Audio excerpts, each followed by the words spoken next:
I'm Bruce Babcock. I've lived here in Fairfield County for 26 years. And over the years, I've spent a number of years first as a volunteer out at Rock Mill. And in that time and since, I've spent a time researching the story, the location, the history of a dozen other mills that are on the Hocking River within a mile of Rock Mill. One of the jewels here in Fairfield County is the historic Rock Mill. This has stood on the Hocking River next to the river's scenic Upper Falls for well over 170 years.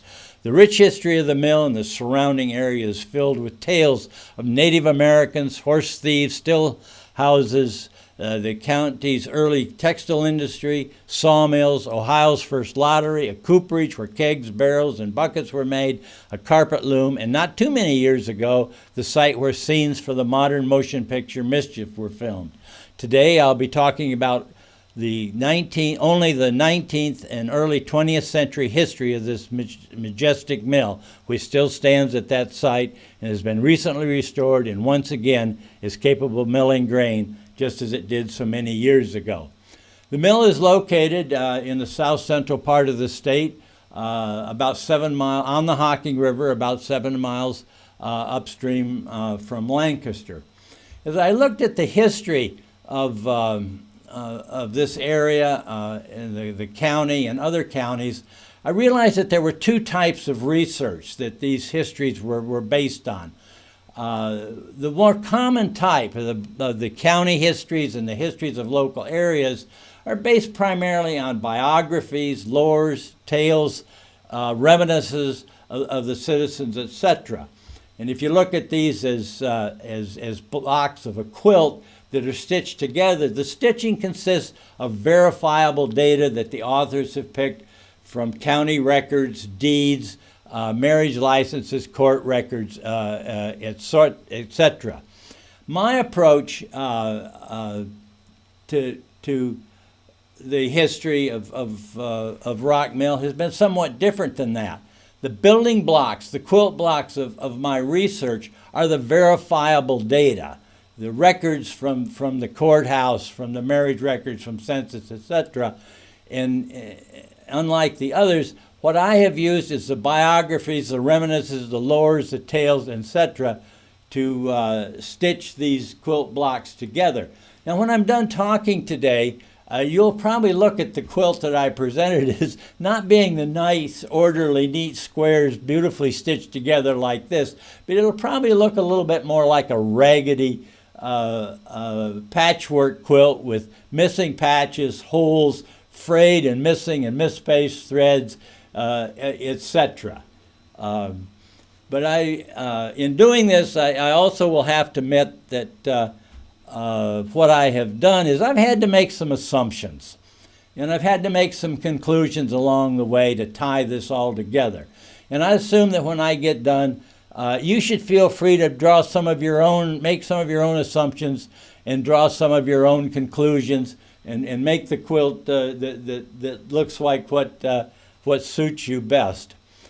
What happened is that back in the early history of Fairfield County, the mill that was built, the first mill that was built there, I believe in 1799, was built on land that the miller did not own, and the grain that was ground in that mill was raised on land that the farmers didn't own.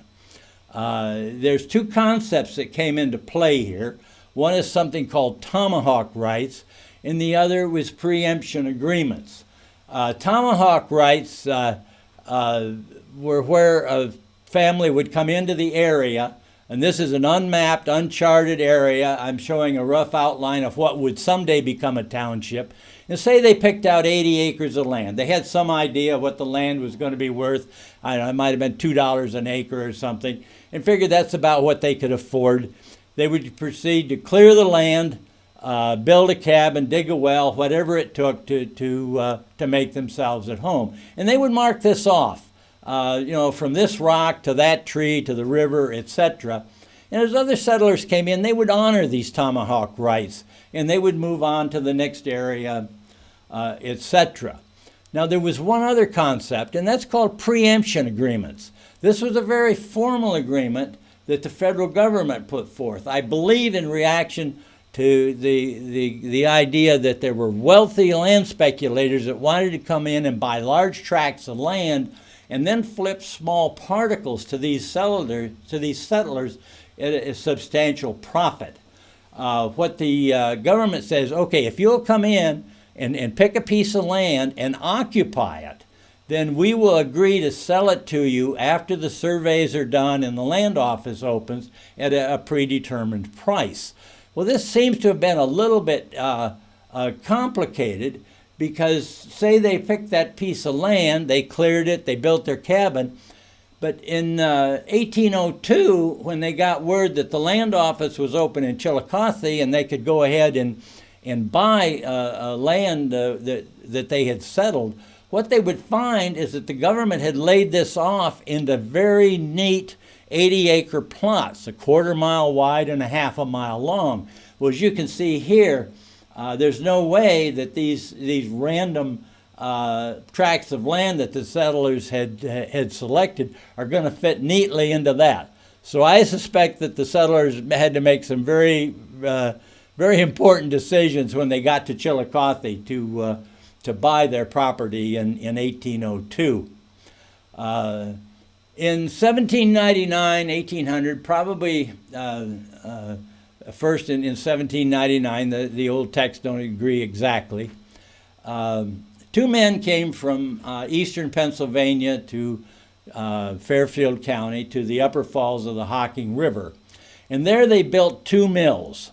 I believe a sawmill and a grist mill. I believe that the first mill they built would have been a sawmill, so that they would have had that to produce the timbers that they needed to construct their grist mill. The vertical line across there represents Mount Zion Road. Up at the top is Lapithopolis Road, Wilson Road down below. The sawmill was not at the falls. The falls is there at the upper left. The sawmill would have been downstream a mile east of Mount Zion Road. If you'd walked inside that sawmill, it would have looked very much like this. This is a picture that I took of a sawmill up at Greenfield Village. This is a very standard design. I believe it was developed in the early 1700s, and they were still in use up into the early 20th century. This was simply a vertical saw blade that you see there in the center, moved up and down the mechanism. With each stroke of the saw blade, advanced the log into the saw. If you go into Rock Mill and if you look at the early timbers in there, any timber 20 foot long or less will have straight saw marks on it. They really don't show up good here in the slide, but if you look close, well, one of the reasons they don't show up good is because the sawyer had done an excellent job of setting the teeth on his saw. Anything less than 20 foot in Rock Mill will have been sawed on a sash mill. Anything longer than that will be like the vertical column that you see in the center there, which is hand hewn. The lumber in Rock Mill were not sawed on Lovin and Smith's sawmill that was gone many years before Rock Mill, the present building, was built. The second mill that they built was their grist mill. If that grist mill was still there today, my imagination, supported with some information from old texts and from markings that are left in the rocks, the gorge would probably look like this. If we take a look at the mill, a cross-section of the mill, you can see here generally some of the things that would have been in the mill. I have no idea exactly how they were arranged. But the other information that I had some of that I had to construct these two sketches was that in 1818, the Ohio Gazetteer stated that a flouring mill 5-story highs is erected on the falls. Count them, 1, 2, 3, 4, 5. This was not a small, quaint mill. This was a major structure. This was a major establishment at the falls of the Hocking River. The other thing that I have is that several of the old texts stated that the grists were taken in at the gable. Here you see the gable of the mill at the top, and were lowered to the level by ropes. You see a rope going down the left side there and going across the top to a sack hoist. The other thing that the old text said, it was located in a crack down among the rocks. On the left, you can see the top of the gorge. On the right, you can see the bottom of the gorge. This is definitely down low among the rocks. Some other features that were helpful in producing these sketches is the cavities that are left in the rock from where the mill was built. The double arrows there at the bottom show where the base of the hearse frame was located. The hearse frame is a structure that supported the millstones and was completely separate from the structure of the building, because the integrity of the building would have been compromised by the vibration from the mill gearing and the millstone. This was not unique to Rock Mill. This was common to every grist mill that was built of this type. To the right-hand side, you'll see a power shaft that ran from down at the bottom of the gorge clear to the top of the mill. This was a rotating shaft that was really the power distribution system for the mill. You go up above the falls, and we can see the location of the four legs of the hearse frame. These are rectangular cuts there in the bottom of the gorge. And it's interesting just to note these are rectangular, because there's one other I'm going to look at to point out that is not rectangular. But while we're right here, take a look. This is at the top of the falls underneath the bridge. So the stream of water is flowing from left to right. And it's, as you get the very right side of the left-hand picture, it's going down over the falls. This is the full flow of the Hocking River at that point, at that time. This is going to be a major factor. The quantity of water that's there is going to be a major factor as we go on with the story. Now, over at the right-hand side, you see how really sharp and angular those were, because there were square posts that were set in there. There's a vertical groove at each side of the gorge there. That would not have been there in 1799 or 1800 when Loveland and Smith's Mill was built. That was carved in there many years later when the dam was built for the mill that stands there today. If we go down in the gorge and look back at the falls, over at the left you see one of the angular cutouts for a foundation for one corner of the mill building. But over on the right is the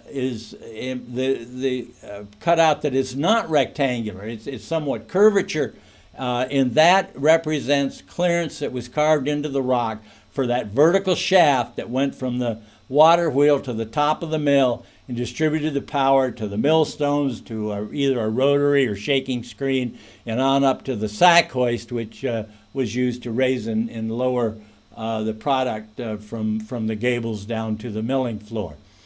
If we were to walk inside of the mill, this is a very good, I think, depiction of what the inside of Loveland and Smith's Mill would have looked like.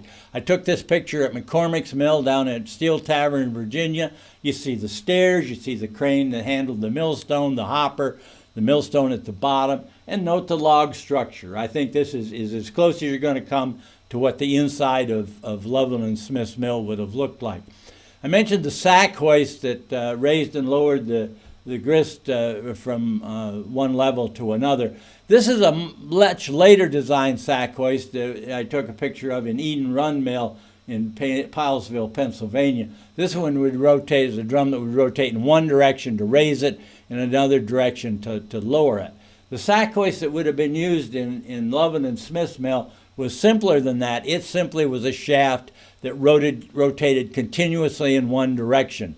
If the miller would pull the rope tight around the shaft, it would pull the load upward. If he'd relax the rope slightly, he could stop it at any point. Or if he relaxed it a little bit more, he could allow the load to move downward. A very simple, very elegant arrangement. And if you were on a construction site today, it's very likely you would see the same principle used, particularly if they're pulling wire into conduit. They have a rotating drum and a piece of rope, and they work exactly as the sack hoist would have worked in their mill. This is the mill gearing that's in the mill. It appeared there at several points in getting the power from the water wheel to the millstones and to a shaking or rotary screen, which I didn't show just to keep the image from not being too cluttered. And it also rotated the drum at the very top where the sack hoist is located. Now the water wheel that I've shown here is just pure speculation. I show an overshot wheel. It could have been a breast shot wheel, undershot wheel, a flutter wheel. I have no idea what type of water wheel they would have used, but I just had to show a water wheel in the picture. As I alluded to just a little bit earlier, the water supply to the grist mill was a major factor. Here, the outline that you see there of Fairfield County, the gray area, the massive gray area, is the watershed of the Hocking River. Any rain that falls in that gray area goes down the Hocking River to the Ohio River, which is on farther down off the chart there. There's a mill down at Athens, Ohio, White's Mill. It would have gained its water from that massive area, all of the rainfall that would have been available from up there. Been a very generous supply of water. But if we look at the upper right where there's a circle, the large circle, if you look inside that circle, there's a small circle there where I've got labeled Rock Mill. That's where Rock Mill is located.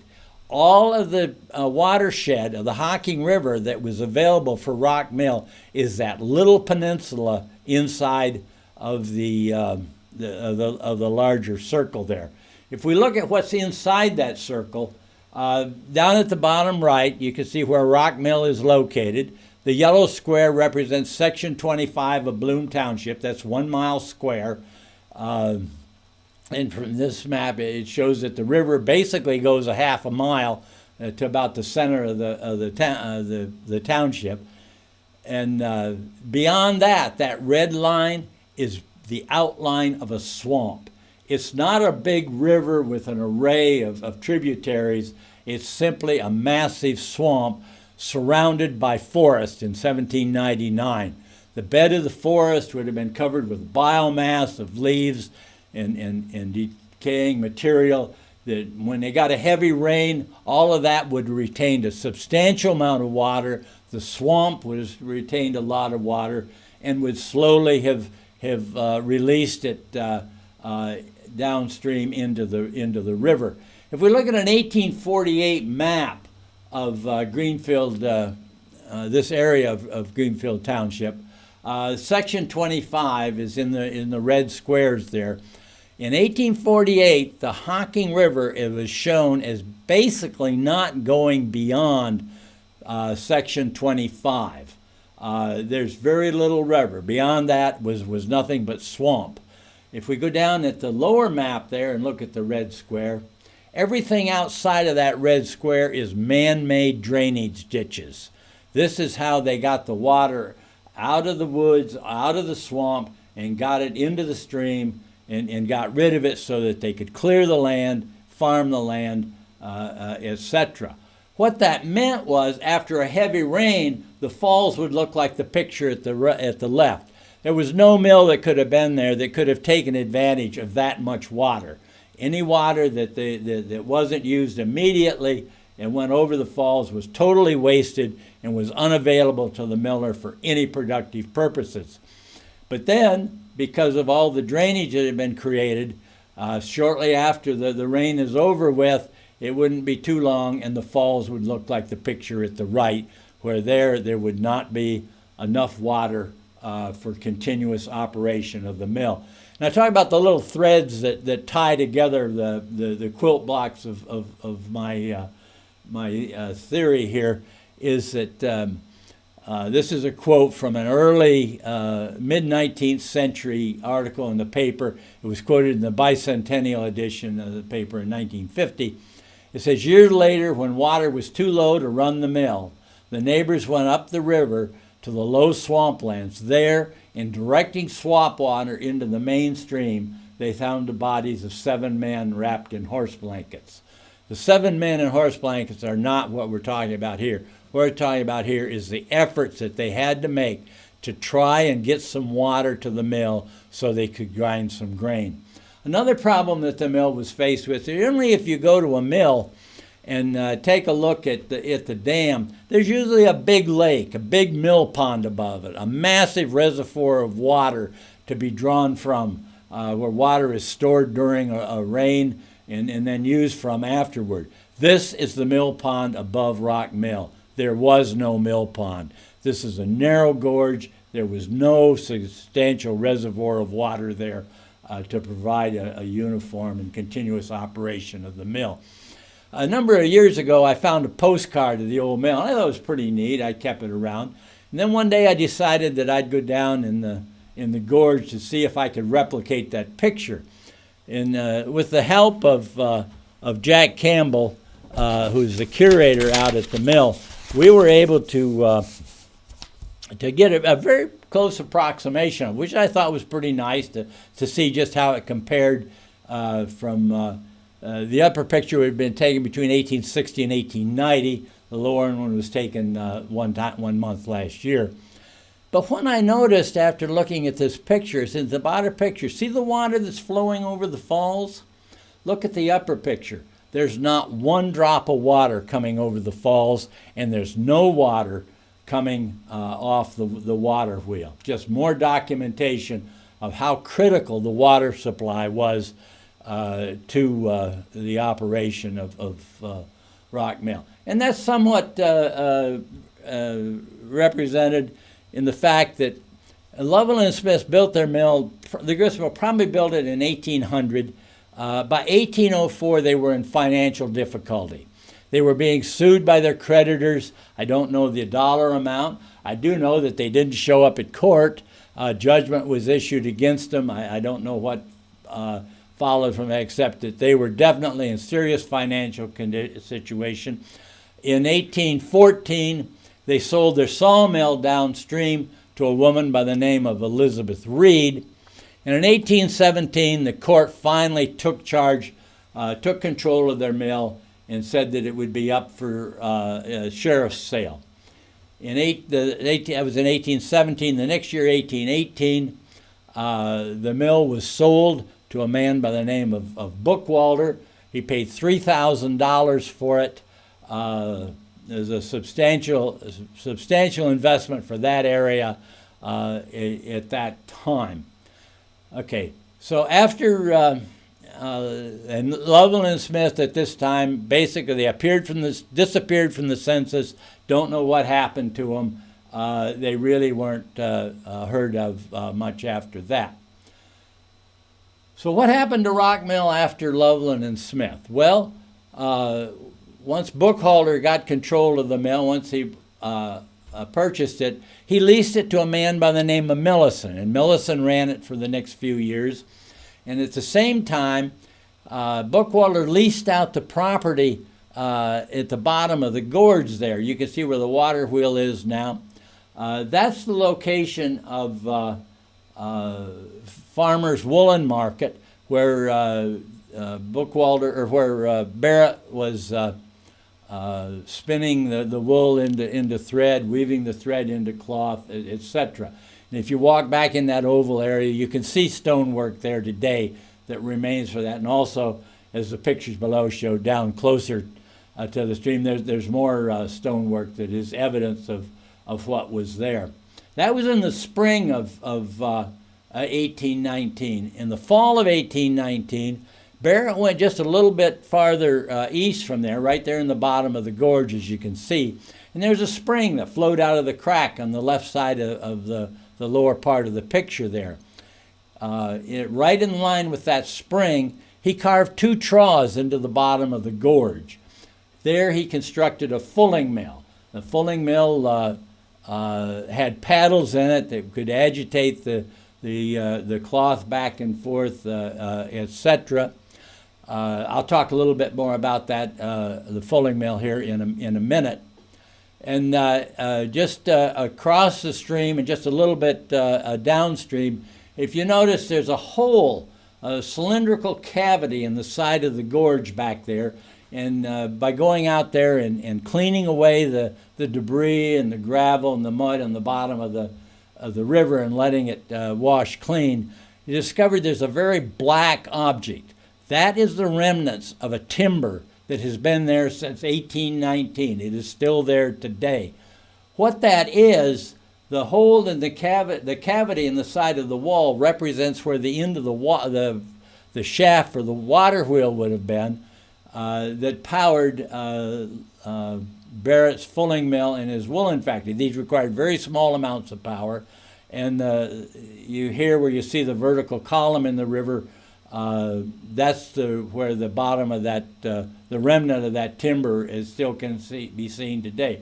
There would have been some obstruction placed in the river to direct the water to this water wheel to provide the power. Now you may be aware that sometimes when an old man like me gets to telling a story, they get a little distracted and start talking about some things that aren't maybe entirely directly related to his story. So back in the Ohio frontier, money was scarce.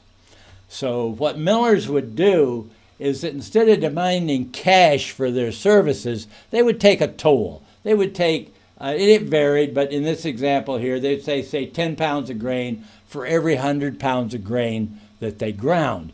Well, by doing that, they were able to have grain available for sale, and they were able to grind that into flour, into cornmeal, into chicken feed, animal feed, etc. And if they had lots of corn available, they could grind corn into mash. I never did find the location of the still house where they made the corn whiskey, but they would have purchased that from the miller to produce history for the local area.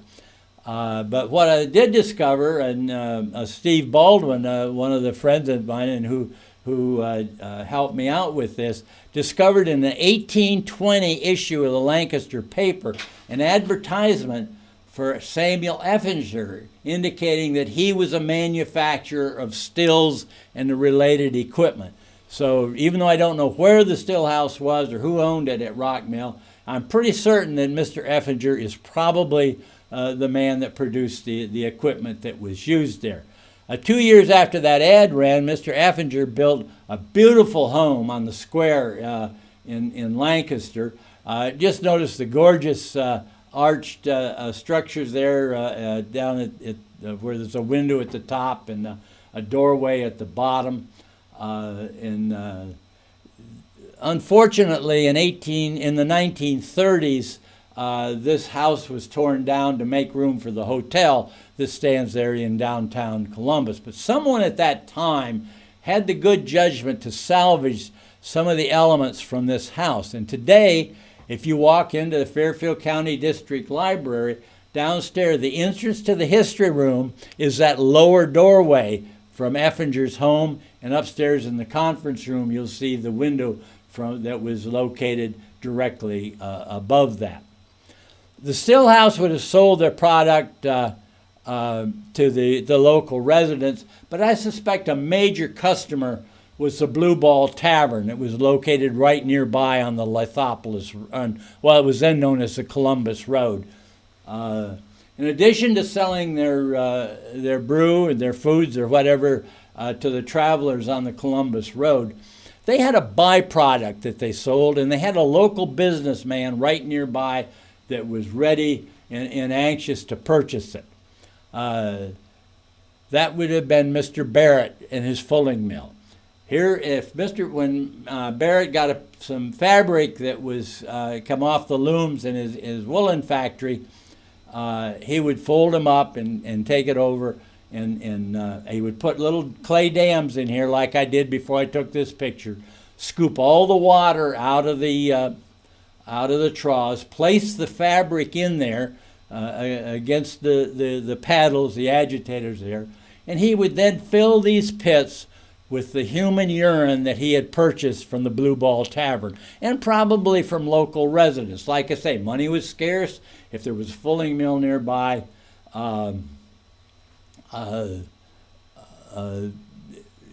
urine was valuable. Even after and once the fulling process, we'd start the paddles, they would operate until the fulling process was complete. When that was done, he would simply remove those little clay dams, let the spring water flow back into the troughs, and just let it run until the spring water had washed the urine out of the fabric, and it was then ready to be taken out, stretched, dried, and made into clothing or blankets or whatever. Long after the fulling mill was gone, this was a very valuable, very desirable source, a very easy source to obtain a nice, fresh, clean drinking water. And in fact, it's even mentioned in one of the deeds when Rock Mill was sold in the 1890s. And written into the deed, it says that the seller and his heirs and assignees shall forever have the right to take and use water from the spring on this piece of land. When I was volunteering out there, I would quite often see people come down with their canteens to get this fresh, sparkling water out of the spring. And I sometimes thought to myself, if they only knew. But I suppose after 200 years, it's probably okay. Okay, enough for the distraction. Let's get back to the history of Rock Mill. The old history books generally make a reference to about 1821. Rock Mill was destroyed by a flood, and that's pretty much the extent of it. Research showed that in the first week of September in 1821, the east coast of the United States was hit by the most violent hurricane in history. The flooding across the whole northeastern United States was dramatic. One of the researchers that wrote the history of one of the northern counties interviewed an very old Native American who had been in that area at that time, and he reported that the Sandusky River that year rose higher than he had ever seen it before or after in his lifetime. The hurricane, the flooding that resulted from it was severe enough that it washed away Loveland and Smith's grist mill, which was then owned by Bookwalter. It washed away Farmer's Woolen Factory, Barrett's Fulling Mill, and it washed away Loveland and Smith's sawmill, which by then was owned by Elizabeth Reed. So the question is, when was the present mill building built? If anybody that's been in the area that's had any interest in the mill is pretty likely to say it was built in 1824 by a man by the name of Christian Morehart. So I decided to find out, where did that come from? How can we validate that 1824 date? What I found was that in 1901, a man by the name of C.M.L. Wiseman wrote a book, a very elderly gentleman, very prominent citizen in Fairfield County, prominent enough that in his earlier years, Abraham Lincoln had appointed him as the postmaster in Lancaster. This comes from Joyce Harvey and the wonderful research that she has done, particularly about Wiseman and in many other facets of the county. So I found Mr. Wiseman's book, and sure enough, on the first sentence of one of the paragraphs states very clearly that the present building was erected in 1824, and also in there he mentions a Christian Morehart's name. As the source of that information at the end, he cites the American Miller. And what this is he had taken 3 paragraphs out of an issue of the American Miller magazine and simply inserted them into his book. What happened is that same year, the local newspaper picked up these 3 paragraphs and reprinted them in the newspaper. Well, from that time on, it was just common knowledge throughout that Rock Mill was built in 1824 by Christian Morehart. But so I proceeded to see if I could find where the American miller had come up with that 1824 date. It was not consistent with other information that I was finding. So I started searching for this issue of the American Miller magazine. They are hard to find. They are out there. On 2 occasions, my wife, Marlene, and I visited a library in Manhattan, Kansas. We searched through the issues that they had. Unfortunately, the issues had not been digitized, so we had to go page by page through those magazines looking for names and dates, and they did not have all of the issues that we wanted to look at, and so I came up short-handed. But what happened is, after my book about Rock Mill was published last fall, a researcher down in Missouri by the name of Dr. Ryan Johnston got involved, and he got intrigued with this date, and he decided that he was going to find where that came from. And he started his search, and he found some of these magazines that had been digitized, but not that included the information that he needed. Ultimately, he recruited the efforts of Dr. Justin Castro from Arkansas State University and Dr. Raymond Irwin from the Ohio State University. And today, eventually they located the remaining issues of the magazine, but unfortunately, they had not been digitized. So they were faced with the task of having to go through these line by line.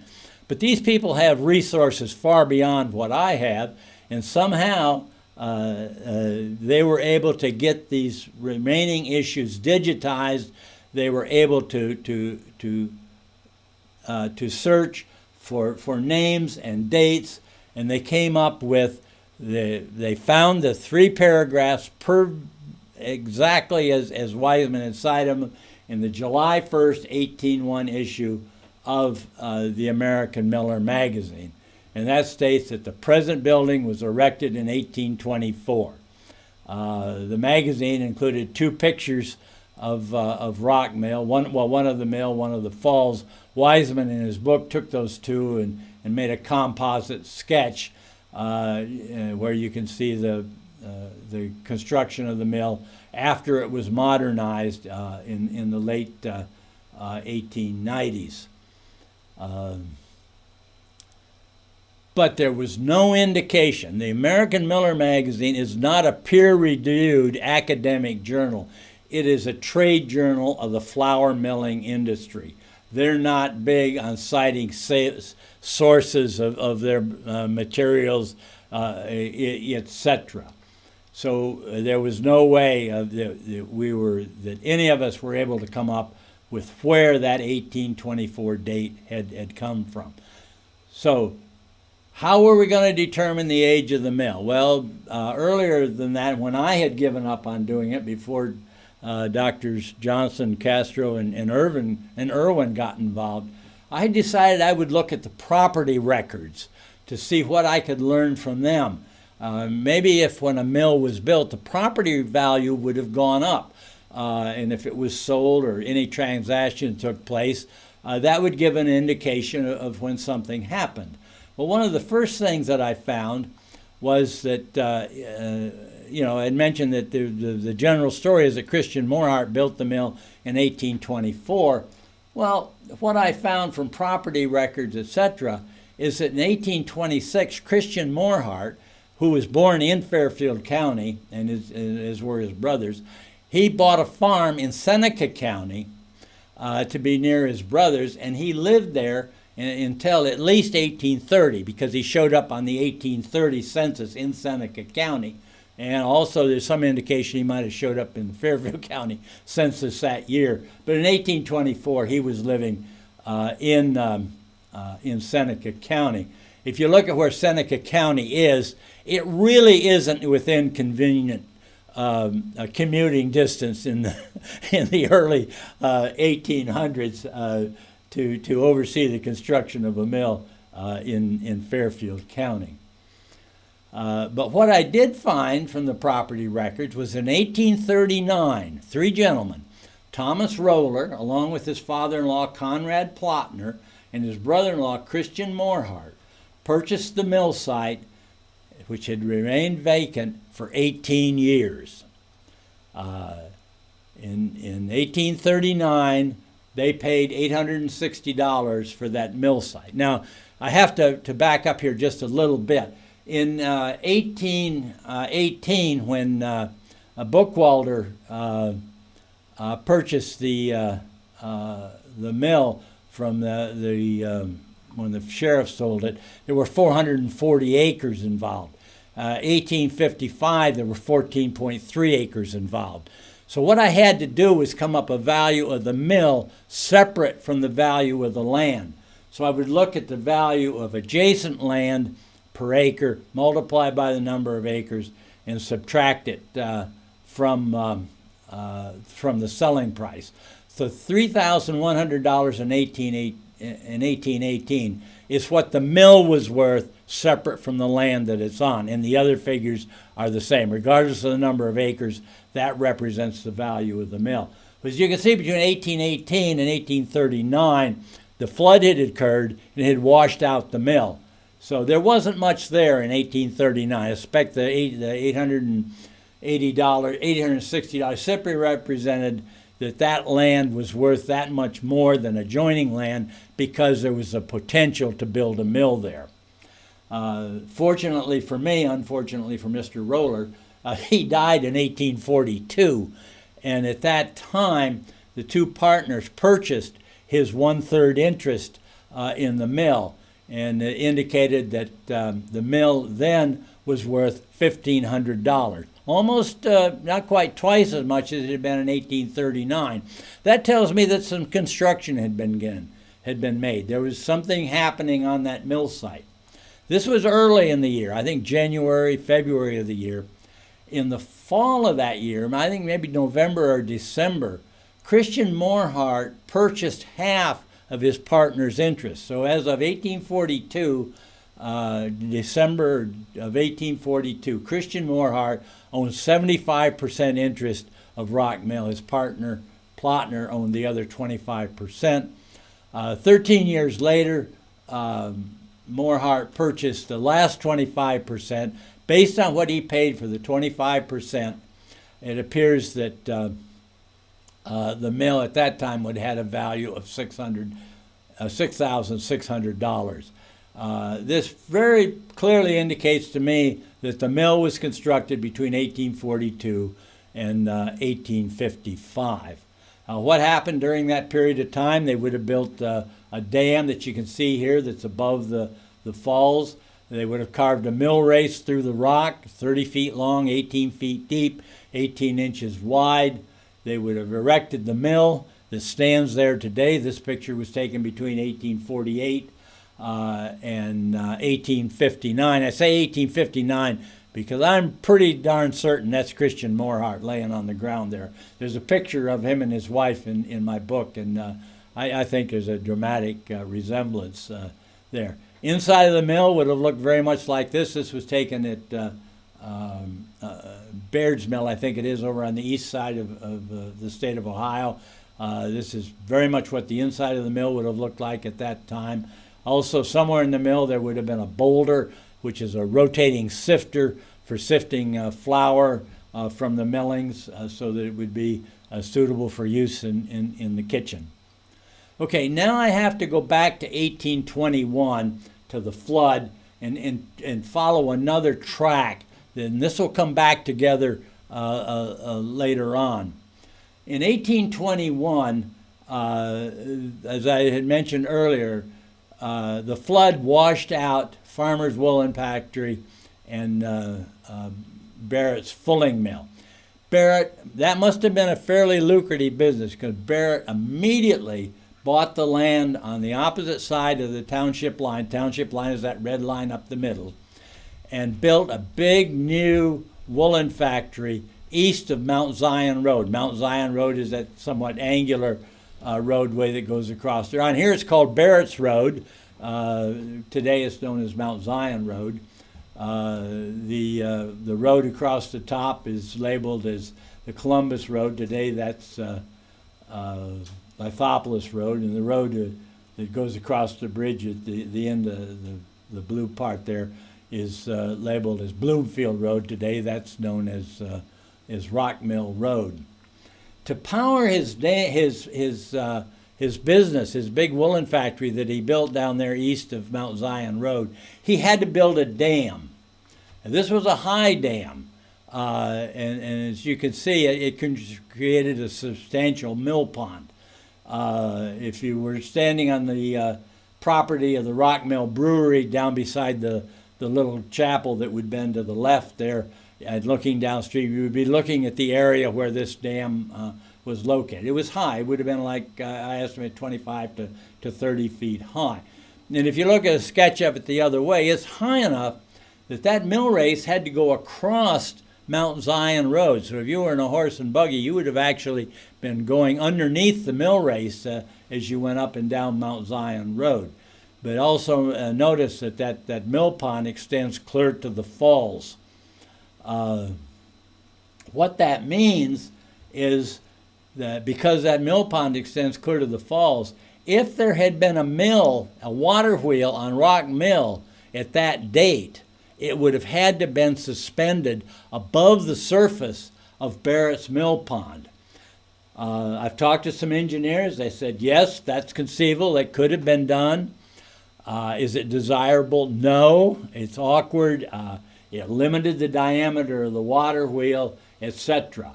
And today, I strongly suspect that was never installed.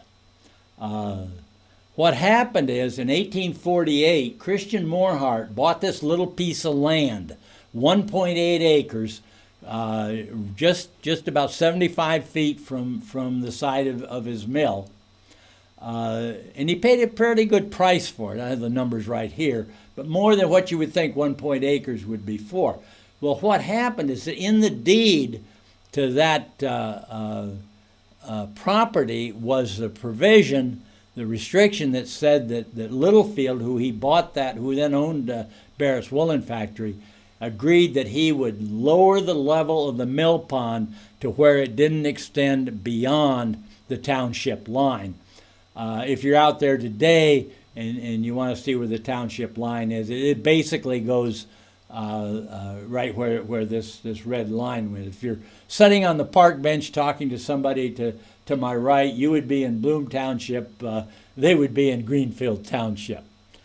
So here you can see I show the mill pond does not extend all the way back to where Rock Mill is located. And I believe that in 1848, they constructed a 28-foot water wheel on Rock Mill. I strongly suspect that this may be the first water wheel that was installed on the mill. I have a picture I showed you earlier. Dave Smith, who let me use this picture, he and I both have played with it on the computer. And here I'm showing the picture that really shows the mill in its best light. It's not a real good image, but by playing with it and lightening it and changing the contrast, you can see the outline of that 28-foot water wheel. It is very much as shown here, almost as wide as the building itself. Okay, Christian Morehart died in 1859. So what happened to Christian Morehart? What happened to the mill after Christian Morehart? Well, in 1860, there was a sawmill built just a very short distance, less than a half a mile, or maybe a half a mile upstream from the mill. This is the sawmill that was built specifically for providing the wood for the cooperage that made the barrels and the kegs and the wooden buckets, not only for Rock Mill, but for use throughout this area. But to build that mill, what they had to do was lower the dam at Rock Mill so that it didn't flood the mill site up there as the mill site down here I had shown in a previous photo. So the mill water wheel in 1860 would have been reduced to 24 foot in diameter. Probably not a hard decision to make, because my understanding is that a 26 26-foot water wheel is pretty much the maximum practical diameter. That water wheel was 28 feet in diameter, so it probably wasn't too hard. But here they reduced it to 24 feet in diameter, and it remained at 24 feet in diameter until 1890. It appears that in the sawmill was still in operation in 1900, so what I suspect happened in 1890 was that it was converted from water power to steam power, and they were able to then go to a 26-foot water wheel, which is what was there from 1890 to about 1899 or 98 when it was torn out and replaced with the turbine and the steam engine when the mill was totally modernized. And if you go back to these two photos that I showed you, the top photo that was taken between 1848 and 1860 shows a 24-foot water wheel. If you notice the gap between the top of the wheel and the canopy, you can see it's much closer. The lower picture is the one that I took, and that's the same size wheel that would have been there in 1890. Now comes to the most traumatic part of the story of Rock Mill. Christian Morhart died in 1859. In 1861, his grandson Lewis sold the mill for $1,400, a mere fraction of what it was valued at a few years earlier when Morhart bought the last 25%. It's my suspicion that what happened between 1855 and 1861 is that Rock Mill went into operation for the first time, and it was suddenly discovered there just was not enough water flowing down that river to grind enough grain to justify an investment of more of $1,400 to $1,700. Never again did the value of the mill exceed $1,700 after that.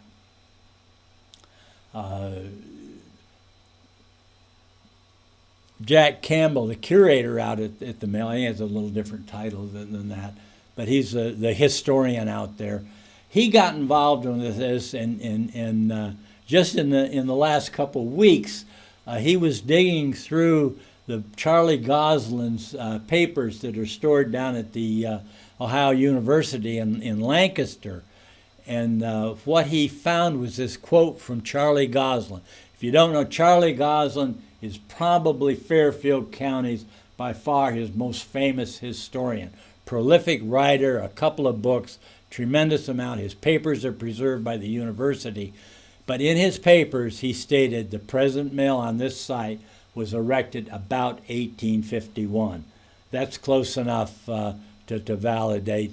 1824 was probably a totally fictitious date.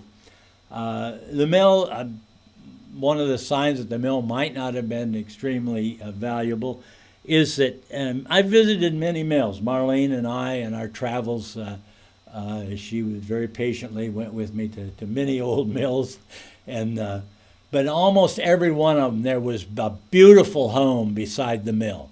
A very expensive place. If you think of Henry's feed mill right here in Lancaster, look at the building that's beside that, the Henry Mansion, a very beautiful place.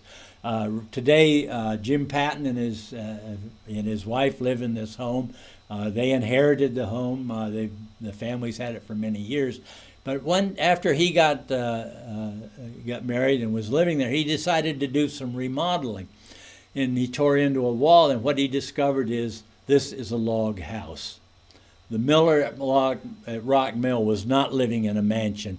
He was living in a log house. Since this has since been very tastefully veneered with very nice siding, it's a very nice home, but nothing like the mansions that I'm accustomed to seeing at other mills. Okay, Morhart's there, sold the mill. Now here I'm not adjusting for the value of the land, because from here on there was 14.3 acres, and I didn't need to make any adjustments. So the land in 14 acres. So now instead of $1,400, I show $2,200 at the top. 61, the heir sold to Nancy Nabenshoe, a woman who owned the mill from 1861 to 65. She sold it to a man by the name of Hammerghaus in 65 for $1,700. Didn't make a lot of money on that transaction. Hammerghaus ran the mill for 28 years. He ran the mill longer than any other owner. And 28 years later, he sold it for exactly what he had paid for it originally. He sold it to a man by the name of Fuhr. Fuhr was a wheeler dealer. He was an operator. The first thing he did is he turned around, he bought it in 93, 95. He sold it to a man by the name of Campbell for $1,400. In that same year, bought it back from him for $1,100. He then formed a corporation, Solt, Allspall Brothers, and Fuhr. And from the property records, I learned that Nordyke and Marmon Company, a major manufacturer of milling machinery, was a silent partner. And they proceeded to completely modernize Rock Mill. They tore out the water wheel, replaced it with a steam engine, and also a combination of a steam engine and a water turbine. The one that they installed would have been the one on the right here. This is a Leffel turbine. I found in some of the articles in the American Miller magazine that I looked at that Nordyke and Marmon and Leffel partnered up on many projects, with Leffel providing the turbines to Nordyke and Marmon. Small shaft on the left is the control shaft that adjusted the speed of the turbine. The big shaft in the center is the power shaft that delivered the power up to the mill. The millstones that I showed in the earlier picture, they were replaced with a Nordyke and Marmon roller mill, the most modern in equipment in the late 1890s. The rotary boulder that I showed earlier, that was replaced with a very modern swing sifter. This is the composite sketch out of Wiseman's book. The diagonal pipe there going from by the falls down to the bottom is the penstock that would have delivered the water down to the turbine. If you go to the left, you can see the smoke coming out of the smokestack there above the boiler house, etc. This would have been after the modernization. During the modernization, this picture was taken right below the X structure there is where the water turbine was located. The pipe coming at an angle is the penstock that would have delivered the water to it. You can't really see it, but there's two shafts going above that. That's the control shaft and the power shaft. And over to the right, that curved piece that's laying there in the trash, that's a piece of the old pit gear that had been attached to the water wheel when it was torn out. We know that this was taken during construction because all of the debris that's laying there, once that was started up, a large volume of water came down that penstock into the turbine and would float out across this area and would have immediately washed that area clean. No idea who the people are in the picture. Jan Elsey is the one who let me use this picture. This picture shows, this was taken inside the mill. The only two photos that we've ever seen that were taken inside the mill at any time. The man on the left is Mr. Allspall, one of the partners. The man on the right is a man by the name of Mingus. Mingus was a millwright who worked for the Nordyke and Marmon Company, installed all the new equipment when the mill was modernized. Allspall convinced him to stay on as the miller, so he was the miller at the Rock Mill for a number of years. Here's another picture of Mingus, tall, lanky Mingus on the left, Allspall on the right. These were given to us by the Mingus family very generously. And there you see a nice array of bags of Rock Mill flour. This is an external view of the mill showing the new office building that was added when the modernization took place. And on the right, you can see the boiler house and the smokestack above it. The modernization of the mill was not a success. By 1902, Solt, one of the partners, had gone to court demanding that the mill be liquidated, that they recover whatever the equipment sold, and that they recover whatever money they could from their investment. He said the mill had never, since modernization, made one dime. The court appraised the mill. The court had the mill appraised at $2,500, and with the stipulation that it could not be sold less than 2/3 of the appraised value. Mingus came forward with an offer that was 1 penny more than 2/3 of the appraised value. He purchased the mill. He ran it from 1902 to 1906. 1906, he sold it to somebody by the name of Tally, made a small profit on it. Tally, that same year, turned around and sold the mill to a combination of Gundy and Barlow. Now, thanks to the research that was done by Dr. Johnston and the others, and looking through the old trade magazines, they learned that Barlow was basically a used machinery dealer. And I read somewhere, and I can't cite my source, but somebody stated that Barlow was the last miller at Rock Mill. But by 1908, Gundy and Barlow sold the mill to Sherman Allspaw for $150. You might think this is the end of the story of Rock Mill, but when I first got involved in this, it was 15 years ago, I met two very elderly gentlemen that had lived their whole life in this area, and each of them told me on separate occasions that when they were 5 years old, they had gone with their fathers to Rock Mill to take a load of grain there. Also, a friend of mine, somewhat older than I, Greg Regal, told that when he was younger, he had a very elderly friend that said that when he was a teenager, he worked out there doing odd jobs at Rock Mill. I place all of this as being around 1920, early 1920s. So apparently there was something going on in the mill at that time. This is a small flouring mill. This is something that could have been used to produce small amounts of flour for local use, because once the machinery was moved, the hoppers and bins and spoutings for handling the grain would still have been in the building, still been available for use. They also might have had a Letts mill like this in there.